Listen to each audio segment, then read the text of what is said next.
ಓಂ ಸದ್ಗುರು ಶ್ರೀ ಶುದ್ಧ ಬ್ರಹ್ಮಣೇ ನಮಃ.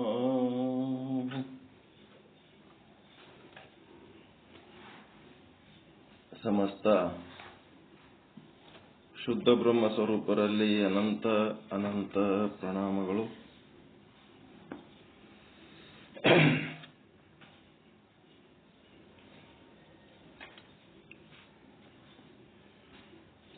ಚಿನ್ಮಯ ಜ್ಞಾನಿ, ಮಹಾಜ್ಞಾನಿ, ಸಚ್ಚಿದಾನಂದ ಸ್ವರೂಪ, ಶೂನ್ಯ ಪೀಠಾಧೀಶ್ವರ,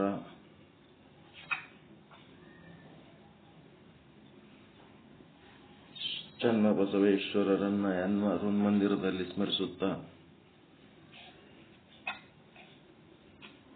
ಅವರ ವಚನಗಳು, ಶಟಸ್ಥಲ ವಚನಗಳು, ಸ್ಥಳಕಟ್ಟುಗಳ ಪೈಕಿ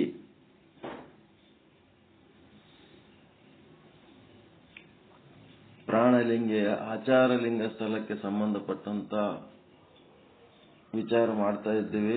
ಆಜ್ಞೆ ಸಹಿತ ಅಷ್ಟಾವರಣ ಸಂಪನ್ನನಾಗಿ ಆಜ್ಞೆ ಸಹಿತ 64 ಶೀಲಗಳನ್ನು ಪಾಲಿಸಬೇಕು ಅಂತ ಗುರುಗಳು ಹೇಳ್ತಾ ಇದ್ದಾರೆ. ಆ 64 ಶೀಲಗಳ ಪೈಕಿ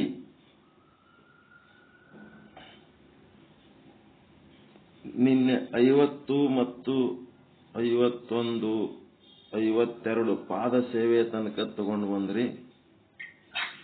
52, 53, 54 ಮಾನಸಿಕ ಜಪ ಮತ್ತು ವಂದನಾ ಭಕ್ತಿ. ಇವು ಭಕ್ತಿಗಳು, ನವವಿಧ ಭಕ್ತಿಗಳು ಬಂದ್ಬಿಡ್ತವೆ. ನೆಕ್ಸ್ಟ್ 9. ಅದಕ್ಕೆ ಸ್ಮರಣ, ಸ್ತೋತ್ರ, ಪಾದ ಸೇವೆ ಇವು ನಿನ್ನೆ ಆಗಿದೆ. ಸ್ಮರಣೆಯಲ್ಲಿ, ಭಗವಂತನ ನಾಮಸ್ಮರಣೆಯಲ್ಲಿ ಯಾವಾಗಲೂ ಮನಸ್ಸು ಅದನ್ನೇ ಸ್ಮರಿಸ್ತಾ ಇರ್ಬೇಕು. ಪರಮಾತ್ಮನನ್ನ, ಸಚ್ಚಿದಾನಂದನ ಸ್ಮರಣೆ ಒಳಗೆ ಇರಬೇಕು. ಯಾಕಂದ್ರೆ ನಮ್ಮ ಪ್ರತಿಯೊಂದು ಕ್ಷಣದ ಆಯುಷ್ಯ ಸಚ್ಚಿದಾನಂದನಿಂದಲೇ ನಡೀತಾ ಇದೆ.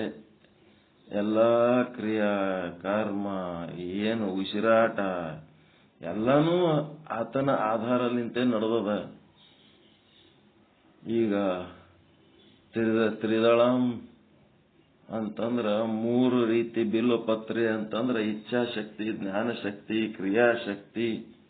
ಅದು ಒಂದು ತ್ರಿಶೂಲ ಇದ್ದಂಗ. ಆ ಎಲ್ಲಾ ಶಕ್ತಿಗೆ ಮೂಲ ಕೆಳಗ ಶಿವ ಹಿಡ್ದಾನ ತ್ರಿಶೂಲ. ನಮ್ಮದು ಇಚ್ಛಾಶಕ್ತಿ, ಜ್ಞಾನಶಕ್ತಿ, ಕ್ರಿಯಾಶಕ್ತಿ ಇವೇ 3 ಅಲ್ಲ ಹೊರಗೆ ಪ್ರಕಟ ಆಗವು. ಅವು ಎದರ್ಲಿಂತ ನಡೆದವು ಅಂದ್ರೆ ತೆಳಗೆ ಶಿವ ಅದು ತ್ರಿಶೂಲ್ ಹಿಡ್ದಾನಂತೇಳಿ ಅವು ಮ್ಯಾಲ ನಡೆದವು ಕೆಲಸಗಳು ಹೋದರ್ದು. ಅದಕ್ಕೆ ನಾವು ಯಾವುದನ್ನ ಆಧರಿಸೀವಿ ಅದನ್ನ ಸದಾ ಸ್ಮರಿಸ್ತಾ ಇರ್ಬೇಕು.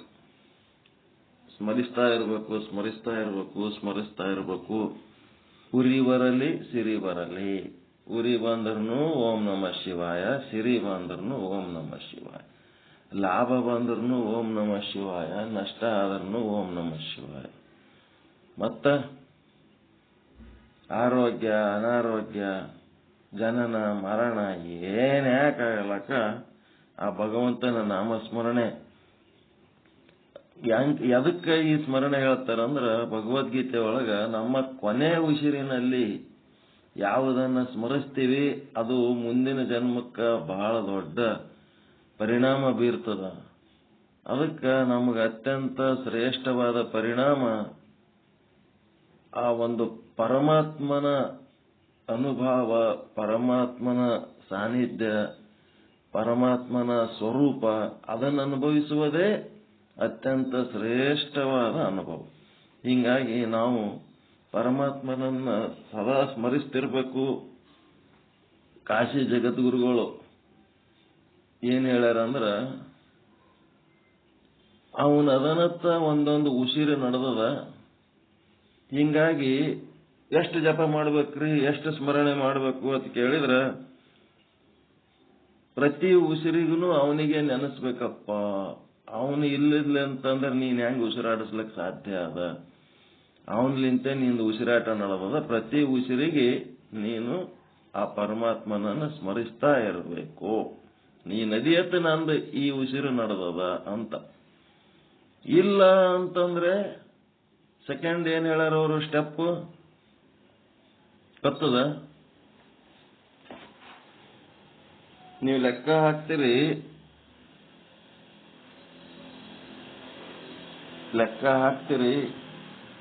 ಅಂತಂದ್ರ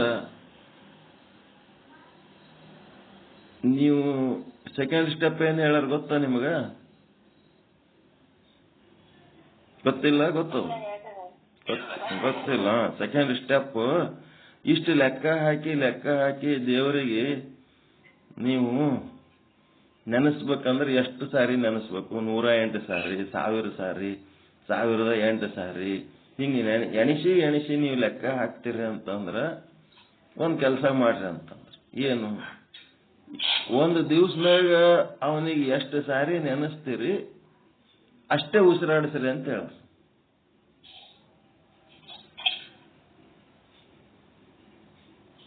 ಹೆಂಗದ? ಎಷ್ಟು ಸಾರಿ ಉಸಿರಾಡಿಸ್ತೀರಿ ಅಷ್ಟು ಸಾರಿ ನೆನೆಸ್ರಿ. 4 ಸೆಕೆಂಡಿಗೆ ಒಂದು ಉಸಿರು ಅಂತಂದ್ರ ಒಂದು ದಿವಸಕ್ಕೆ 21,600 ಸಾರಿ ಎಣಿಸ್ಬೇಕು. ಪ್ರತಿನಿತ್ಯ 21,600 ಅಂದ್ರೆ ಒಂದು ದಿವಸಕ್ಕ. ಮತ್ತದು ಒಂದು ತಿಂಗಳಿಗೆ ಎಷ್ಟಾಗ್ತದ ಲೆಕ್ಕ ಹಾಕ್ರಿ, ಒಂದು ವರ್ಷಿಗೆ ಎಷ್ಟಾಗ್ತದ ಲೆಕ್ಕ ಹಾಕ್ರಿ. ಮತ್ತ ಅಲ್ಲಿಂದ ಇಲ್ಲಿ ತನಕ ನಿಮ್ಮ ಆಯುಷ್ಯ ಎಷ್ಟು ಆದ ಅಷ್ಟು ಉಸಿರುಗಳನ್ನು ನೀವು ಉಸಿರಾಡಿಸಿರಿ.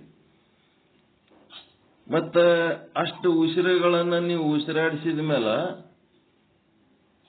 ನೀವು ಎಷ್ಟು ಸಾರಿ ದೇವರಿಗೆ ನೆನೆಸಿರಿ ಇಷ್ಟು ದಿವಸನಾಗ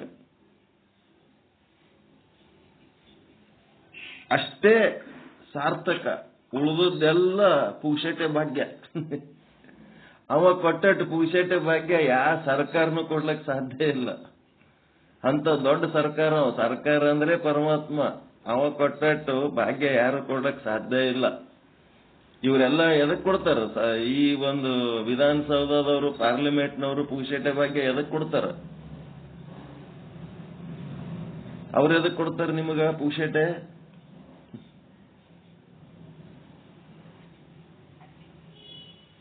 ಪುಕ್ಷಟೆ ಎದಕ್ ಕೊಡ್ತಾರ್ರಿ ಸರ್ಕಾರದವರು? ಈ ವಿಧಾನಸೌಧ ಪಾರ್ಲಿಮೆಂಟ್ನಾಗ ಇರೋರು, ಲೋಕಸಭಾ ವಿಧಾನಸಭಾದವರು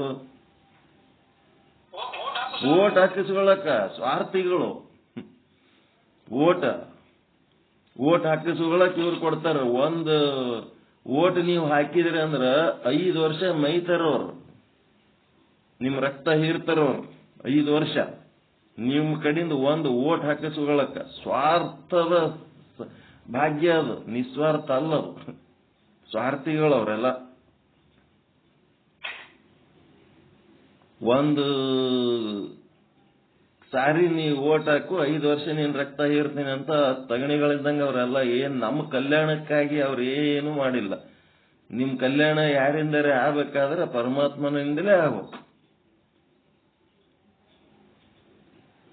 ಹೀಗಾಗಿ ನಾವೇನ್ ಮಾಡ್ಬೇಕು? ಪರಮಾತ್ಮನನ್ನ 21,600 ಬಾರಿ ಉಸಿರಾಡಿಸ್ಬೇಕು. ಪರಮಾತ್ಮನನ್ನ ಉಸಿರಾಡಿಸಿದಂಗೆಲ್ಲ ನೀವು ನೆನೆಸ್ಕೊತಿರ್ಬೇಕು. ಪರಮಾತ್ಮನ ಉಸಿರೇ ನಿಮ್ಮ ಉಸಿರಾಗಬೇಕು, ನಿಮ್ಮ ಉಸಿರೇ ಪರಮಾತ್ಮನ ಉಸಿರಾಗಬೇಕು. ಹಂಗಾಗಬೇಕಿದು ಸ್ಮರಣೆ. ಮತ್ತು ಬರೇ ಮನಸ್ಸಿನಾಗ ಸ್ಮರಿಸ್ಲಕತ್ತೀರಿ ಅಂತಂದ್ರ ಅದೇನಾಯ್ತು? ಮಾನಸಿಕ ಶುದ್ಧಿ ಆಯ್ತು. ಬಾಯಿ ಹಂಗೆ ಚಾಲು ಇರ್ತದಲ್ಲ. ಮನಸ್ಸು ಒಂದ್ ಕಡೆ, ಬಾಯಿ ಒಂದ್ ಕಡೆ. ಮನಸ್ಸಿನಾಗ ಇದ್ದದ್ ಬಾಯಾಗ, ಬಾಯಾಗಿದ್ದದ್ ಮನಸ್ಸಿನಾಗ ಎಲ್ಲಿ ಅದ? ಒಳಗೊಂದು ಹೊರಗೊಂದು. ಅದಕ್ಕೇನ್ ಮಾಡ್ಬೇಕು? ಮನಸ್ಸಿನಾಗ ಏನದ ಅದೇ ಬಾಯಾಗನು ಬರ್ಬೇಕಪ್ಪ. ಅದಕ್ಕೇನಂದ್ರು ಸ್ತೋತ್ರ ಮಾಡ್ರಿ, ಸ್ತೋತ್ರ ಮಾಡ್ರಿ, ಸ್ತೋತ್ರ ಮಾಡ್ರಿ. ಪರಮಾತ್ಮನೊಂದು ಸ್ತುತಿಸಿರಿ. ಸ್ತೋತ್ರ ಮಾಡೋ. ಇದರಿಂದ ಏನಾಗ್ತದ? ವಾಚಿಕ ಶುದ್ಧಿ. ಒಂದು ಮಾನಸಿಕ ಶುದ್ಧಿ, ಇನ್ನೂ ಒಂದು ವಾಚಿಕ ಶುದ್ಧಿ. ಮತ್ತೇನದ? ಪಾದ ಸೇವೆ. ಪಾದ ಸೇವೆ ಯಾಕೆ ಮಾಡ್ಬೇಕು? ಎಲ್ಲೆಲ್ಲೇ ತಿರುಗಾಡಿ ಬಂದಿರ್ತಾರ, ಅವ್ರ ಕಾಲಿಗೆ ಹೊಲಸು ಹತ್ತಿರ್ತದ, ಅದ್ಯಾಕೆ ನಾವು ತೊಳ್ಕೋಬೇಕು, ಅದ್ಯಾಕೆ ನಾವು ಕುಡಿಬೇಕು. ಈಗಿನ ಲದ್ದಿ ಜೀವಿಗಳು ನಾನಾ ರೀತಿ ವಾದ ಮಾಡ್ತಿರ್ತಾರ. ಏನ್ ಪಾದ ಏನ್ ಬಸ್ ಸ್ಟ್ಯಾಂಡ್ನಾಗ ತಿರುಗಾಡಿ ಬರೋನ ಹಂಗೆ ತಗೊಂಡು ತೊಳ್ಕೊಂಡು ಕುಡಿತಾರೇನು ಅವ್ರು? ಮೊದಲು ಹೊರಗೆ ಪಾದ ತೊಳಸ್ತಾರ ಇಲ್ಲ, ಕಾಲಿಗೆ ನೀರು ಹಾಕ್ತಾರ ಇಲ್ಲ, ಗುರುಗಳು ಬಂದ್ರ ಹೊರಗೆ ತೊಳಸ್ತಾರ. ಹೊರಗೆ ತೊಳೆದ ಮೇಲೆ ಮತ್ತೇನ್ ಮಾಡ್ತಾರ, ಧೂಳೋದಕ್ಕೆ ಅಂತೇಳಕ್ಕೆ ಪೂಜೆಗೆ ಕುಂದಿರ್ಸಿದ ಮೇಲೆ ಮತ್ತೊಂದ್ಸಾರಿ ಕಾಲಿಗೆ ಸ್ವಚ್ಛ ನೀರು ಜಗ್ಗಿ ಒಂದ್ ತಂಬಿಗೆ ಗಟ್ಲೆ ನೀರು ಹಾಕ್ತಾರ. ನೀರು ಹಾಕಿ ಅದನ್ನು ಪಾದ ಮೊದಲು ಸ್ವಚ್ಛ ತೊಳೆದು ಸ್ವಚ್ಛ ವಸ್ತ್ರಲಿಂತ ಒರೆಸ್ತಾರ. ಒರೆಸಿ ಆಮೇಲೆ ಗುರುವಿಗೆ ಪೂಜೆ ಮಾಡಿ ಗುರುವಿನ ಪಾದೋದಕ್ಕೆ ಅದೇನ್ ಪದ್ಧತಿ ಅದ ನಮ್ಮ ಕಂಬಿ ಪ್ರಕಾಶ್ ಗುರುಗಳು ಅದ್ರ ಪ್ರಕಾರ ಕಲಿಸ್ತಾರ, ಅದ್ರ ಪ್ರಕಾರ ಮಾಡೋದಿರ್ತದ. ಅದು ಬಿಟ್ಟಿಗೆ ಸುಮ್ಮನೆ ಹುಚ್ಚುಚ್ಚ ಏನೇನೋ ಮಾತಾಡ್ತಿರ್ತಾವ. ಆ ಪಾದದ ಬಗ್ಗೆ ಸರಿಯಾದ ಜ್ಞಾನ ಇರ್ಲಿಲ್ಲ ಅಂತಂದ್ರ ಹಿಂಗೆ ಮಾತಾಡ್ತಾವ. ಅದಕ್ಕೆ ಯಾಕೆ ಹಂಗಾಗ್ತದ ಅಂತಂದ್ರ, ಯಾಕೆ ಹಂಗಾಗ್ತದ? ಭಾವ ಇಲ್ಲ ಅಲ್ಲಿ, ಭಾವದ ಕೊರತೆ. ಭಾವ ಬಹಳ ಮುಖ್ಯ ಅದ. ಯಾರ್ದು ಚಾಲು ಇಟ್ಕೊಂಡಿರಿ? ಯಾಕ ನೀವೇನ್ ಮಾತಾಡೋದದ ಏನು ಚಾಲು ಯಾಕೆ ಇಟ್ಕೊಂಡಿರಿ?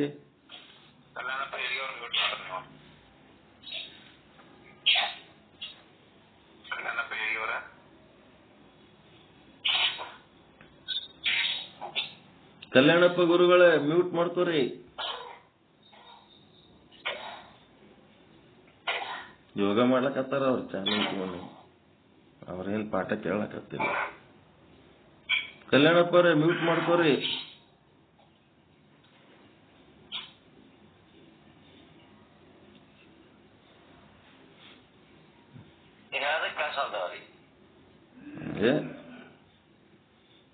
ನಮ್ ಕ್ಯಾಂಡಿಡೇಟ್ಗಳೆಲ್ಲ ಹಿಂಗೆ ಇರ್ತಾರೆ, ಏನ್ ಮಾಡಕ.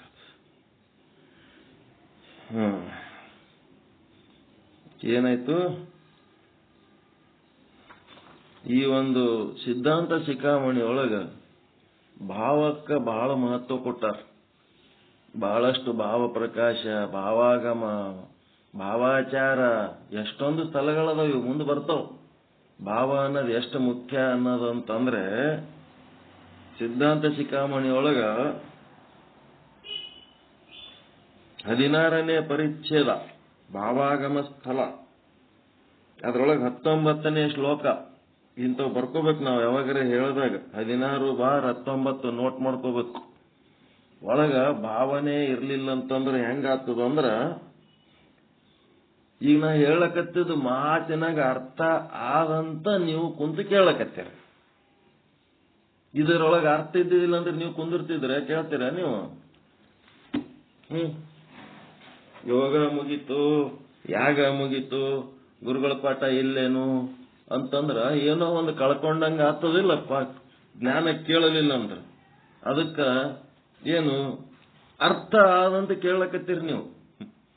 ನೀವೆಲ್ಲ ಕೂತಿ ಕೇಳಕತ್ತೀರಿ ಅಂತ ಹೇಳಕ್ಕೆ ನಾನ್ ನಿಮಗ ಅರ್ಥ ಇಲ್ಲದ್ದು ಏನಾರ ಹೇಳೋದು, ದಾರಿ ತಪ್ಸಂತ ಕೆಲಸ ಮಾಡಿದ್ನಿ ಅಂತಂದ್ರ ನೀವು ಕುಂತು ಕೇಳ್ತೀರೇನು? ಆಯ್ತು ಹೇಳ್ಕೊತ್ ಕುಂದ್ರದ್ ಬಿಟ್ಟು ಹೋಗ್ಬಿಡ್ತಾರ. ಮಾತೆ ಮಹಾದೇವಿ, ಲಿಂಗಾನಂದರು ಒಂದು ಕಾಲಕ್ಕೆ ನಮಗ್ ಬಹಳ ದೊಡ್ಡ ಪೂಜ್ಯ ವ್ಯಕ್ತಿಗಳಿದ್ರು. ಬೆನ್ನ ಹತ್ತಿದೇವ. ಮುಂದೆ ಇವರೆಲ್ಲ ನಾವು ಹೇಳ್ದಂಗೆ ಕೇಳ್ತಾರ, ನಾವ್ ಏನ್ ಬೇಕಾದ್ರೆ ಹೇಳಿದ್ರೆ ನಡೀತದ ಅಂತ ಹೇಳಿ ಏನೇನೋ ಹೇಳಕತ್ತಳ ಅಮ್ಮ. ಕೈ ಬಿಟ್ಟೆವು ಅಷ್ಟೇ. ಬೇಡಪ್ಪ, ಹುಚ್ಚುಚ್ಚ ಏನಾರ ಹೇಳ್ಕೊತ್ ಕೂತ್ರೆ ಹೆಂಗಾಗ್ತದ? ಯಾವುದು ಬಸವಣ್ಣವರ ವಚನಗಳು ವಚನಾಂಕಿತ ಸ್ವಂತ ಅವ್ರು ಬರೆದ ವಚನಗಳಿಗೆ ಇವ್ರು ವಚನಾಂಕಿತ ತಿದ್ದುಪಡಿ ಮಾಡಿದ ಒಂದು ಅವಿವೇಕಿತನದ ಕೆಲಸ ಮಾಡಿ ಹೈಕೋರ್ಟ್, ಸುಪ್ರೀಂ ಕೋರ್ಟ್ ಸಹಿತ ಚೀಮಾರಿ ಹಾಕ್ತಾವ್ರಿ.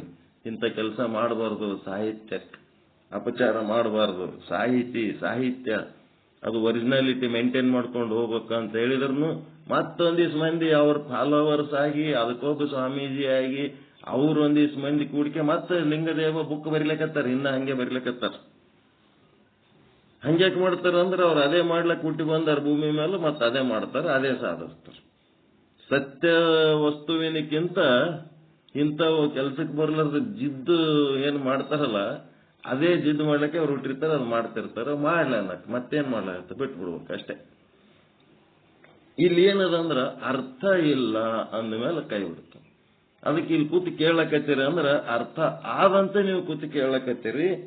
ಅದಕ್ಕೆ ಅರ್ಥಹೀನ ಯಥಾವಾಣಿ ಒಳಗ ಒಂದು ಭಾವ ಅನ್ನೋದೇ ಇರ್ಲಿಲ್ಲ ಅಂತಂದ್ರೆ ಎಂತ ಮಾತು, ಅರ್ಥ ಇಲ್ಲದ ಮಾತು ಇದ್ದಂಗ. ಭಾವ ಇಲ್ಲದ ಮನುಷ್ಯ ಹೆಂಗಿರ್ತಾನ, ಒಂದು ಭಾವನೆ ಇರ್ಲಿಲ್ಲ ಅಂತಂದ್ರೆ ಹೆಂಗಿರ್ತಾನ. ಬುಕ್ ನಮ್ಮ ಹತ್ರ ಅದಾವ, ಬೇಕಾದಷ್ಟು ಮಂತ್ರ ಅದಾವ. ಬುಕ್ಕು ನಮ್ಮ ಹತ್ರ ಅದಾವ, ಬೇಕಾದಷ್ಟು ಮಂತ್ರ ಅದಾವ. ಮಂತ್ರದ ಬುಕ್ಗಳು ಎಲ್ಲ ಅದಾವ ನನ್ನ ಹತ್ರ. ಆದ್ರ ಆ ಮಂತ್ರ ಓದಿದ್ರೆ ನಮಗೆ ತಿಳಿತದೇನು? ಈಗ ಕಂಬಿ ಪ್ರಕಾಶ್ ಗುರುಗಳ ಮೇಲೆ ಒಂದು ಭಾವ ಇಟ್ಟು ಆ ಮಂತ್ರ ಕಲ್ತೇವಂತಂದ್ರ ಅದು ನಮ್ಗೆ ಅನ್ಲಕ್ಕೂ ಬರ್ತದ, ಅರ್ಥನೂ ಆಗ್ತದ. ಪಾತಂಜಲಿ ಮಹರ್ಷಿದು ಬುಕ್ ಬೇಕಾದಷ್ಟು ಅದಾವ. ಮಾಂತೇಶ್ ಗುರುಗಳು ಬಂದು ಕಲ್ತಂಗ ನಮಗದು ಬರ್ತದೇನು ಬುಕ್ ನಮ್ಮ ಹತ್ರ ಇಟ್ಕೊಂಡ್ರ? ಒಬ್ಬ ಜಂಗಮ ಮೂರ್ತಿಲಿಂತ ನಾವೇನ್ ಮಾಡ್ಬೇಕು, ಕಲಿಬೇಕು. ಜೀವಂತ ಮನುಷ್ಯರಿಂದ ಅದು ಎದೆಯಿಂದ ಎದೆಗೆ ಸತತ ಅಮೃತ ವಾಹಿನಿ. ಅದು ಒಬ್ಬರು ಎದೆಲಿಂತ ಇನ್ನೊಬ್ಬರು ಎದೆಗೆ ಬಂದ್ರೆ ಅದು ಜ್ಞಾನ. ಪುಸ್ತಕಲಿಂತ ಬಂದದ ಜ್ಞಾನ ಅಲ್ಲ, ಅದು ಯೂಟ್ಯೂಬ್ಲಿಂತ ಬಂದದ ಜ್ಞಾನ ಅಲ್ಲ. ಹೃದಯದಿಂದ ಹೃದಯಕ್ಕೆ ಬರಬೇಕದು ಜಂಗಮ ಶಕ್ತಿ. ಹೀಗಾಗಿ ಅರ್ಥಹೀನ ಯಥಾವಾಣಿ, ಮಾತು ಅರ್ಥ ಇಲ್ಲದ ಮಾತು ಇದ್ದಂಗ, ಭಾವ ಇಲ್ಲದ ಮನುಷ್ಯ. ಮತ್ತೆ ಪತಿಹೀನ ಯಥಾ ಸತಿ, ಸತಿಯ ಉದ್ದೇಶ ಏನದ? ಒಂದು ಸಂಸಾರ ನಡೆಸ್ಕೊಂಡು ಹೋಗ್ಬೇಕು, ಒಂದಿಷ್ಟು ಸಂತಾನೋತ್ಪತ್ತಿ ಮಾಡಬೇಕು. ಈಗ ಗಂಡನೇ ಇಲ್ಲ ಅಂತಂದ್ರೆ ಆಕಿ ಸತಿತ್ವಕ್ಕೆ ಏನ್ ಅರ್ಥ ಅದ? ಗಂಡ ಇದ್ರೆ ಸಂತಾನೋತ್ಪತ್ತಿ, ಗಂಡನೇ ಇಲ್ಲ ಅಂತಂದ್ರೆ ಯಾರ್ಯಾರ ಗಂಡ ಸತ್ ಮೇಲೆ ಮಕ್ಕಳು ಅಡಿತಾರೇನ್ರಿ ಎಲ್ಲಾರ? ಸತಿತ್ವ ಅದ ಆಕಿ ಬಲ್ಲಿ, ಆದ್ರೆ ಏನದ? ಪತಿ ಇಲ್ಲ. ಹಿಂಗ ಈ ಗಂಡ ಇಲ್ಲದ ಹೆಂಡ್ರ ಇದ್ದಂಗೆ ಇವ್ರ ಭಾವನೆಗಳು ಇರ್ಲಾರ್ದೆ ಏನಾರ ಹುಚ್ಚು ಜನರಿಗೆ ದಾರಿ ತಪ್ಸಂತವು ಫಾಲ್ತು ದಂಧೆ ಮಾಡ್ಕೊತ ಅಡ್ಡಾಡ್ತಿರ್ತಾರಲ್ಲ, ಇವರೆಲ್ಲ ಹೆಂಗಂದ್ರ ಹೆಣತಿ ಚಂದಳ, ಬೇಕಾದಷ್ಟು ಸುಂದರ ಅದಳ, ಮಕ್ಕಳ ಹಡೆ ಶಕ್ತಿ ಅದ, ಏನೆಲ್ಲ ಅದ ಆಕಿಗೆ. ಗಂಡನೇ ಇಲ್ಲ ತಗೊಂಡೇನ್ ಮಾಡ್ತೀರಿ? ಬಾಳ ಶಾಣ್ಯರ್ ಅದಾರ. ಅಗದಿ ಯಾ ಯೂನಿವರ್ಸಿಟಿ PhD ಹೋಲ್ಡರ್ನು ಅವ್ರ ಮುಂದೆ ಏನು ಮಾಡಕ್ಕಾಗಲ್ಲ, ಅಷ್ಟೇ ಶಾಣ್ಯರ್ ಅದಾರ. ತಗೊಂಡೇನ್ ಮಾಡ್ಬೇಕು? ಒಳಗ್ ಭಾವ ಇಲ್ಲಲ್ಲ, ಸದ್ಭಾವ ಅನ್ನೋದು ಇರ್ಲಿಲ್ಲ ಅಂತಂದ್ರ ಆ ಶಾಣೆ ತಂದು ತಗೊಂಡು ಏನ್ ಮಾಡ್ಬೇಕು? ಭಾವ ಇಲ್ಲದಂತ ಸತಿ ಏಟು ಚಂದ ಇದ್ರ ಏನ್ ಮಾಡೋ? ಗಂಡ ಇಲ್ಲ ಅಂತಂದ್ರೆ ಆಕಿ ಮಕ್ಕಳೇ ಇಲ್ಲಲ್ಲ, ಏನ್ ಮಾಡಕ್ ಆಗ್ತದ? ಅರ್ಥಹೀನ ಯಥಾವಾಣಿ ಪತಿಹೀನ ಯಥಾ ಸತಿ. ಬರ್ಕೋರಿ ಒಂದ್ ಕಡೆ, ಭಾವ ಇರ್ಲಾರ್ದ ಮನುಷ್ಯ ಹೆಂಗಿರ್ತಾನಂತ. ಮುಂದ ಶ್ರುತಿಹೀನ ಯಥಾ ಬುದ್ಧಿ. ಇದಕ್ಕೆ ಹೆಂಗ ಅರ್ಥ ಮಾಡ್ತೀರಿ? ಶ್ರುತಿಹೀನ ಯಥಾ ಬುದ್ಧಿ.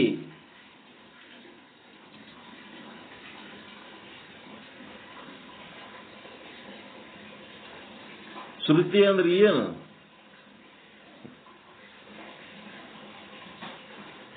ಜ್ಞಾನ, ವೇದ. ಶ್ರುತಿ ಅಂದ್ರೆ ವೇದ, ಜ್ಞಾನ. ಶ್ರುತಿಹೀನ ಯಥಾ ಬುದ್ಧಿ ಅಂದ್ರ ಬುದ್ಧಿ ಬೇಕಾದಷ್ಟದ, ಅದು ಎದ್ರ ಸಲಗೆ ಉಪಯೋಗ ಆಗ್ಬೇಕು, ಅದಕ್ಕೆ ಉಪಯೋಗ ಆಗ್ತಾ ಇಲ್ಲ. ಶ್ರುತಿ ಇಲ್ಲ ಅಲ್ಲಿ. ವಿಹಿತ ಕರ್ಮ, ನಿಷಿದ್ಧ ಕರ್ಮ ಅಂತದವ. ಒಟ್ಟ ಮೂರು ರೀತಿ ಕರ್ಮ. ಒಂದು ವಿಹಿತ ಕರ್ಮ, ಒಂದು ನಿಷಿದ್ಧ ಕರ್ಮ. ಒಂದು ಮಾಡಲೇಬೇಕು, ಇನ್ನೊಂದು ಮಾಡಲೇಬಾರದು. ವಿಹಿತ ನಿಷಿದ್ಧ. ಯಾವುದು ಮಾಡಲೇಬೇಕು ಅದು ಮಾಡದ ಬಿಟ್ಟು ನಿಷಿದ್ಧ ಇದ್ದಂತವೇ ಮಾಡ್ತಿದ್ರ. ಬುದ್ಧಿಗೇಡಿ ಮಾತು, ಬುದ್ಧಿಗೇಡಿ ಕೆಲಸ, ಬುದ್ಧಿಗೇಡಿ ಆಲೋಚನೆ ಇತ್ತಂತಂದ್ರ ಅಂತ ಬುದ್ಧಿ ಇರೋ ಮನುಷ್ಯರು ತಗೊಂಡು ಏನ್ ಮಾಡ್ತೀರಿ? ನಿಷಿದ್ಧ ಕರ್ಮನೇ ಒಳಗೆ ತುಂಬಿಕೊಂಡಾರ. ಏನು ಅವಶ್ಯಕತೆ ಆದ ಆ ಅವಶ್ಯಕತೆಗೆ ತಕ್ಕಂತೆ ಏನ್ ಮಾಡಬೇಕು ಅದು ಮಾಡ್ತಾ ಇಲ್ಲ. ಅಂತವ್ರು ಹೆಂಗಪ್ಪ ಅಂತಂದ್ರ ಶ್ರುತಿಹೀನ ಯಥಾರ್ ಬುದ್ಧಿ. ಶ್ರುತಿ ಇಲ್ಲ, ಜ್ಞಾನ ಇಲ್ಲದ ಬುದ್ಧಿ. ಜ್ಞಾನ ಇರೋ ಬುದ್ಧಿ ಅಂತಂದ್ರ ವಿವಿಧ ಕರ್ಮಗಳು ವೇದಗಳಲ್ಲಿ ಹೆಂಗ್ ಹೇಳ್ತಾರ, ಮನುಷ್ಯ ಚೆನ್ನಾಗಿ ಸುಖವಾಗಿ ಯಶಸ್ವಿಯಾಗಿ ಬದುಕಿ ಭವ ದಾಟಬೇಕಾದ್ರೆ ಹೆಂಗ್ ಇರಬೇಕು ಅಂತೇಳಿ ಏನು ವೇದದಾಗ ಹೇಳ್ಯಾರ, ಆ ವೇದದ ಪ್ರಕಾರ ಇರದ ಬಿಟ್ಟು ಅಜ್ಞಾನದ ಪ್ರಕಾರವಾದರು ಅಂತಂದ್ರ ಶ್ರುತಿಹೀನ ಯಥಾ ಬುದ್ಧಿ. ಏನ್ ಮಾಡ್ತೀರಿ? ನಿಷ್ಫಲ ಅಂತ, ನಿಷ್ಫಲ. ಮತ್ತೆ ಭಾವಹೀನ ಯಥಾ ಕ್ರಿಯಾ. ಭಾವಹೀನ ಯಥಾ ಕ್ರಿಯಾ. ಯಾವುದೇ ಒಂದು ಕೆಲಸ ಭಾವ ಇರ್ಲಾರ್ದೆ ಮಾಡಿದರೆ ಉಪಯೋಗ ಇಲ್ಲ, ಒಳಗೆ ಭಾವನೆ ಇಲ್ಲ. ಈ ರೀತಿ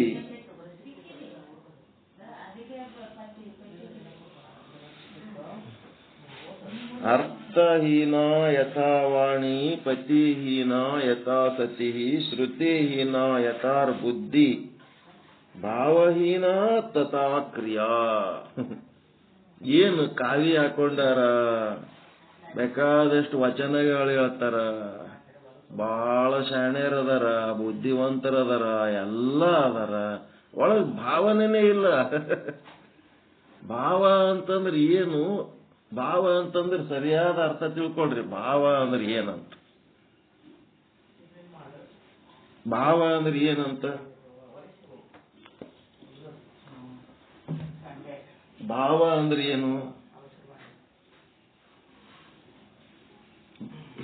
ಒಂಥರ ಭಾವ ಅಂದ ಕೂಡಲೇ ನೀವು ಮನಸ್ಸಿನ ಒಂದು ಸ್ಥಿತಿ ಅಂತ ಹಿಂಗ ಏನೋ ತಿಳ್ಕೊತೀರಿ ನೀವು, ಹೌದಿಲ್ಲ?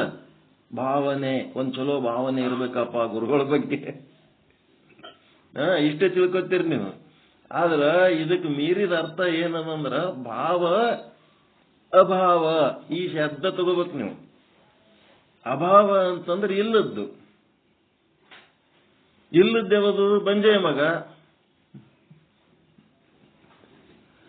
ಇಲ್ಲದ್ದೇವದು ಮಂಜೆಯ ಮಗ, ಇದ್ದದ್ದೇವದು ಆತ್ಮ ಪರಮಾತ್ಮ, ಶಾಶ್ವತವಾಗಿರೋದು ಇದ್ದದ್ದು, ಸದಾಕಾಲ ಇದ್ದದ್ದು ಇದ್ದದ್ದೇ, ನಿತ್ಯವಾಗಿರೋದು ಸತ್ಯವಾಗಿರೋದು ಭಾವ. ಅಸತ್ಯವಾಗಿದ್ದು ಇಲ್ಲದಂಗ ಆಗೋದು ಈಗ ಸದ್ಯ ತೋರ್ತಿದ್ರು ಸಹಿತ ಅದು ಒಂದು ದಿನ ಇಲ್ಲದಂಗ ಆಗ್ತದಲ್ಲ, ಅದೆಲ್ಲ ಮಿಥ್ಯ, ಅದು ಅಭಾವ.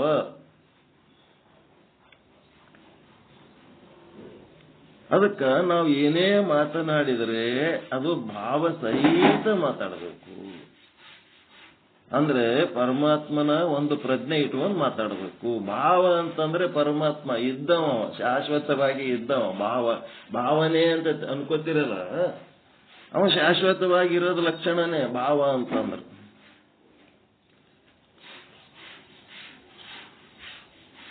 ಭಾವ, ಸದ್ಭಾವ, ಅಭಾವ, ದುರ್ಭಾವ ಹಿಂಗೆಲ್ಲ ಇರ್ತಾವ. ಅಲ್ಲಿಂದ ಇಲ್ಲಿ ತನಕ ನಾವು ನೀವು ಒಂದಾಗಿ ಹೆಜ್ಜೆ ಹಾಕೊಂಡು ಬರ್ಲಕತ್ತೀವಿ ಅಂತಂದ್ರ ನಮ್ಮನ್ನು ಹಿಡಿದದ್ದು ಯಾವದಪ್ಪ ಅಂದ್ರೆ ಅದು ಭಾವ. ಆ ಪರಮಾತ್ಮನೇ ನಮಗ ಹಿಡ್ಕೊಂಡು ಬಂದನ ಅಲ್ಲಿಂತ ಇಲ್ಲಿ ತನಕ.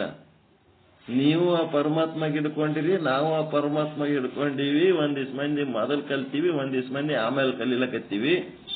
ಹೀಗಾಗಿ ನಮ್ಗೆ ಹಿಡಿದದ್ದು ಯಾವುದು? ಈ ಭಾವ. ಆ ಭಾವದ ಬಗ್ಗೆ ನಮಗ ಯಾವಾಗರ ಒಂದು ಕ್ಷಣದೊಳಗ ದುರ್ಭಾವ ಉಂಟಾಯ್ತು ಅನ್ನೋದು ಕೈ ಬಿಟ್ಬಿಡ್ತು. ಇದೆಲ್ಲ ಎದಕ್ ಮಾಡ್ಬೇಕಪ್ಪ, ಏನ್ ಅರ್ಥ ಅದ ಅಂತ ಅಂದ್ರೆ ಅಭಾವ ಆಗ್ಬಿಟ್ಟು ಅದು ಬೇಕಾದಂತ ಸಮಸ್ಯೆ ಬಂದರೂ ಸಹಿತ ಜೊತೆಗೂಡಿ ಹೋಗ್ತೀವಲ್ಲ, ದಟ್ ಈಸ್ ಸದ್ಭಾವ. ಅಭಾವ ದುರ್ಭಾವಗಳು ನಮ್ಮೊಳಗೆ ಉಂಟಾದಾಗ ಸ್ವಲ್ಪ ಎಚ್ಚರಿಕೆಯಿಂದ ಇದ್ದು ನಾವೇನ್ ಮಾಡ್ಬೇಕು? ಸದ್ಭಾವಿಗಳಾಗ್ಬೇಕು. ಸದ್ಭಾವಿಗಳಾದ್ರೆ ಇವತ್ತ ನಮಗ ನಿಮಗ ಬೇಕಾದಷ್ಟು ವ್ಯತ್ಯಾಸ ಬಂದಿರ್ಬೋದು, ಬೇಕಾದಷ್ಟು ಕಿರಿಕಿರಿ ಬಂದಿರ್ಬೋದು. ಎದರ ಕಿರಿಕಿರಿ ಬಂದದ? ಲೌಕಿಕ ವಿಚಾರದ ಕಿರಿಕಿರಿ ಬಂದಿರ್ತಾವ. ಆತ್ಮ ಪರಮಾತ್ಮರ ವಿಚಾರದಾಗ ಏನಾರ ಕಿರಿಕಿರಿ ಬಂದಿರ್ತಾವೇನೆಲ್ಲಾರ? ಲೌಕಿಕ ಕಿರಿಕಿರಿಗಳ ಸಲುವಾಗಿ ಪಾರಮಾರ್ಥಿಕ ಸಾಧನೆ ಮಾಡೋದು ಕೈ ಬಿಟ್ರೆ ಇಲ್ಲಿ ಜಮಾ ಆಗಿದ್ದು ನಾವೇನು ಲೌಕಿಕ ಕಿರಿಕಿರಿ ಮಾಡ್ಲಕ್ಕ ಏನು ಪರಮಾತ್ಮ ಸಾಧನೆ ಮಾಡೋದಕ್ಕ? ಆತ್ಮ ಸಾಧನೆಗೆ ಮಹತ್ವ ಕೊಟ್ಟವರು ಉಳಿತಾರ. ಲೌಕಿಕ ಮಾತು, ಲೌಕಿಕ ಆಲೋಚನೆ, ಲೌಕಿಕ ಕಿರಿಕಿರಿಗಳೇ ದೊಡ್ಡದು ಮಾಡ್ಕೊಂಡು ಹೋಗೋರಿಗೆ ಅವ್ರಿಗೆ ಇನ್ನ ಲೌಕಿಕ ಬುದ್ಧಿ ಇನ್ನ ಒಗರು ಹೋಗಿಲ್ಲ, ಇನ್ನ ಪರಿಪಕ್ವತೆ ಬಂದಿಲ್ಲ, ಮಧುರತೆ ಇಲ್ಲ. ಹಂಗಿದ್ದವ್ರು ಏನಾಗ್ತಾರ? ಬಿಟ್ಬಿಡ್ತಾರೆ. ಅವರೆಲ್ಲ ಎಂತವ್ರು ಅಂತ ಹೇಳ್ಯಾರ? ಬಹಳ ಶಾಣ್ಯರು, ಬಹಳ ಚಲೋ, ಬಹಳ ಬ್ಯೂಟಿಫುಲ್, ಭಾರಿ ವೇಷಧಾರಿಗಳು. ಏನಿದ್ರು ಸಹಿತ ಒಂದು ಸಂಸಾರ ನಡೆಸೋ ಕೆಪಾಸಿಟಿ ಅದ, ಮಕ್ಕಳ ಎಡೆ ಕೆಪಾಸಿಟಿ ಅದ. ಆದ್ರೆ ಏನ್ ಮಾಡ್ಬೇಕು? ಗಂಡನೇ ಇಲ್ಲ, ತೋಣೇನ್ ಮಾಡ್ಬೇಕೇನ? ಪತಿಹೀನ ಯಥಾರ್ಥತಿ.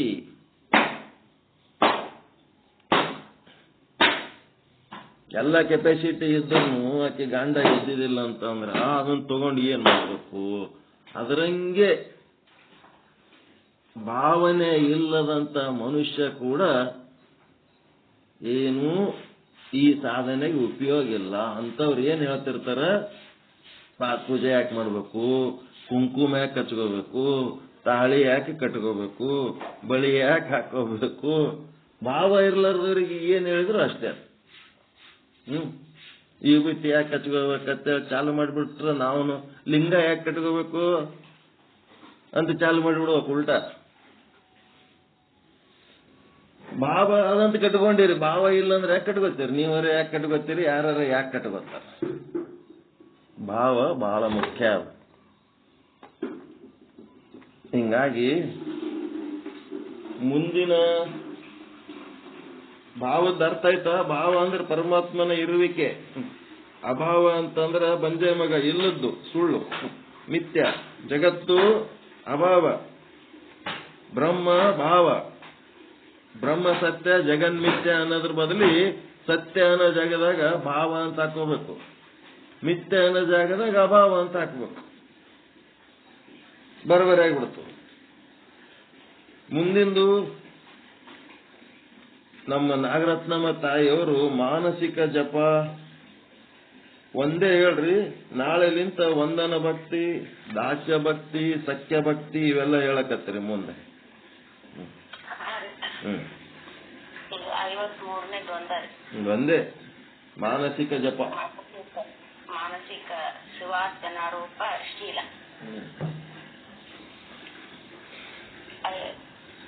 64 ಶೀಲಗಳೊಳಗೆ ನಿನ್ನೆ 51, 52 ಶೀಲ, 52ನೇ ಶೀಲಗಳನ್ನ ನೋಡಿದ್ವಿ. ಶಿವನಾಮ ಸ್ಮರಣೆ ಹಾಗೂ ಭಾವನಾತ್ಮಕ ಪಾದ ಸೇವೆಯನ್ನ ನೋಡಿದ್ವಿ. ಇವತ್ತು 53ನೇದು ಶಂಭೋರಾವಾಹನಾದಿನ ಮಾನಸಿಕ ಅರ್ಚನಂ ಅಂದ್ರ ಮನೋಮಯ ಸಾಮಗ್ರಿಗಳಿಂದ ಮಾನಸಿಕವಾಗಿ ಶಿವನನ್ನ ಅರ್ಚಿಸುವುದು, ಪೂಜಿಸುವುದು. ಮನೋಮಯ ಸಾಮಗ್ರಿಗಳಿಂದ ಮಾನಸಿಕವಾಗಿ ಆ ಪರಮಾತ್ಮನನ್ನ ಅರ್ಚಿಸುವುದು, ಇದು ಕೂಡ ಮನಸ್ಸಿಗೆ ಸಂಬಂಧಿಸಿದ ಒಂದು ಶೀಲ. ಶರೀರ, ವಾಣಿ ಮತ್ತು ಮನಸ್ಸಿನಿಂದ ಅಂದ್ರೆ ಶರೀರದಿಂದ, ಮಾತಿನಿಂದ ಮತ್ತ ಮನಸ್ಸಿನಿಂದ ಶಿವಾರ್ಚನೆಯನ್ನ ಮಾಡಬೇಕಂತ ಹೇಳಿ ಶಾಸ್ತ್ರಗಳು ಉಪದೇಶ ಮಾಡ್ತಾ ಇದ್ದಾವ. ಇವುಗಳೊಳಗ ಮಾನಸಿಕವಾದ ಅರ್ಚನೆ ಎಲ್ಲಕ್ಕಿಂತಲೂ ಶ್ರೇಷ್ಠವಾದದ್ದು, ಉತ್ಕೃಷ್ಟವಾದದ್ದು.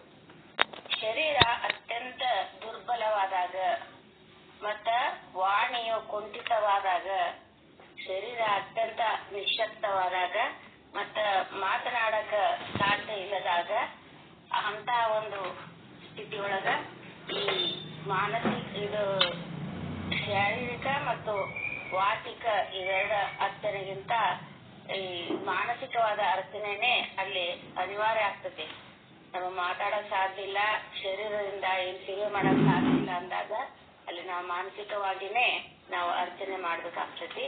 ಆದ್ದರಿಂದ ಆಚಾರ್ಯರು ಮಾನಸಿಕ ಪೂಜೆಯ ಪ್ರಾಶಸ್ತ್ಯವನ್ನ ಇಲ್ಲಿ ಹೇಳ್ಯಾರ.